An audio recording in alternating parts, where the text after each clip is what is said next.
শান্ত থাকতে শুরু করো, নীরব থাকতে শুরু করো, চুপ থাকতে শুরু করো। কারণ সময় তোমারও আসবে।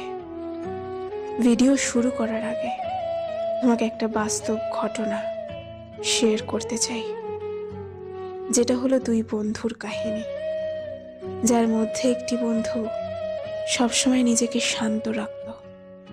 কে কি বলছে, কে কি ভাবছে, সে অত বেশি গুরুত্ব দিত না। সে মনে করত যে আমি আমার কাজটা ঠিকই করে যাব। কে কি ভাবছে, কে কি বলছে বা কে কি বলবে, তাতে আমার কোনো যায় আসে না। দ্বিতীয় যে বন্ধুটা ছিল, সে একটু চঞ্চল টাইপের।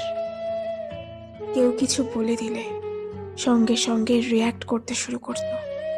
কেউ কিছু বলে দিলে সঙ্গে সঙ্গে জবাব দিতে শুরু করত। কেউ কিছু বলে দিলে বলতো যে কেন বলছিস, কেন বলবি। যে কোনো জিনিসকে মনে জায়গা দিত। এবং গল্পের শেষে কি হয়, যেটা তোমার জীবনে হয়, যেটা আমার জীবনে হয়, যেটা আমাদের জীবনে হয়, তুমি যতক্ষণ শান্ত থাকবে ততক্ষণ কেউ তোমার কোনো ক্ষতি করতে পারবে না। আর যখনই তুমি রিয়্যাক্ট করতে শুরু করবে, অন্যের প্রশ্নের জবাব দিতে শুরু করবে, তখনই তো শান্তি ভঙ্গ হবে। তখন সর্বপ্রথম তোমার নিজের শান্তি ভঙ্গ হবে।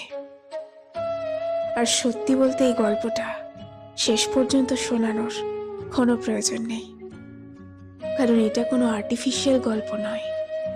এটা বাস্তবে আমাদের গল্প, তোমার গল্প, আমার গল্প। যেখানেই আমরা মুখ খুলতে শুরু করি, যেখানেই আমরা রিয়্যাক্ট করতে শুরু করি, মানুষের প্রশ্নের জবাব দিতে শুরু করি, সকলকে সবকিছু বোঝাতে শুরু করি,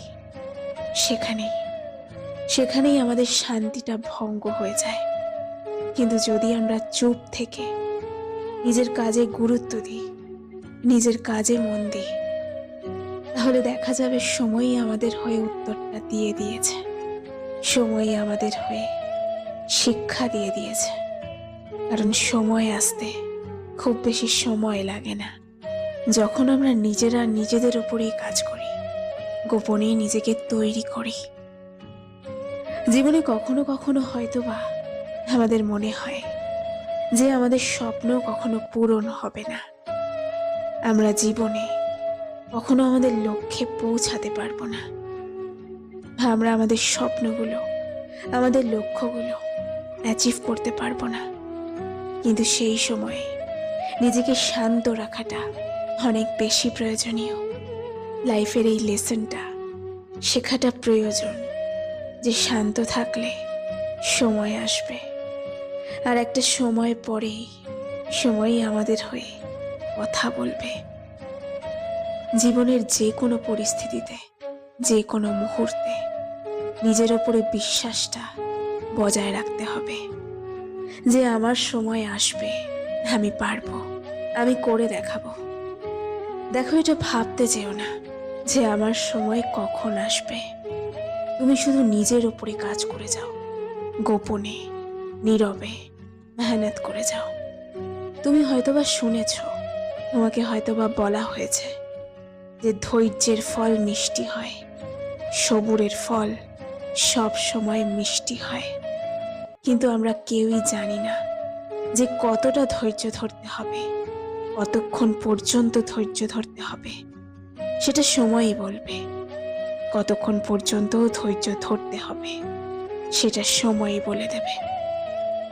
তোমার কাজ শুধু ধৈর্য ধরা, তোমার কাজ শুধু মেহনত করা, তোমার কাজ শুধু নিজেকে শান্ত রাখা, নিজেকে কোলাহল থেকে দূরে রাখা। একটা কথা মনে রেখো, জীবনের সব সময় আপস অ্যান্ড ডাউন থাকবেই।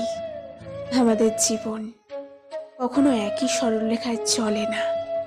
কখনো ভালো কিছু ঘটবে, কখনো খারাপ কিছু ঘটবে, কখনো আমাদের কাছে আমাদের জীবন সুন্দর মনে হবে, কখনো আমাদের কাছে আমাদের জীবন আবার বিরক্তিকর মনে হবে, কিন্তু এটা প্রমাণ দেয় যে আমাদের জীবনে খারাপ সময়ের সমাপ্তিতে ভালো সময়ও আসবে, নিশ্চয়ই আসবে।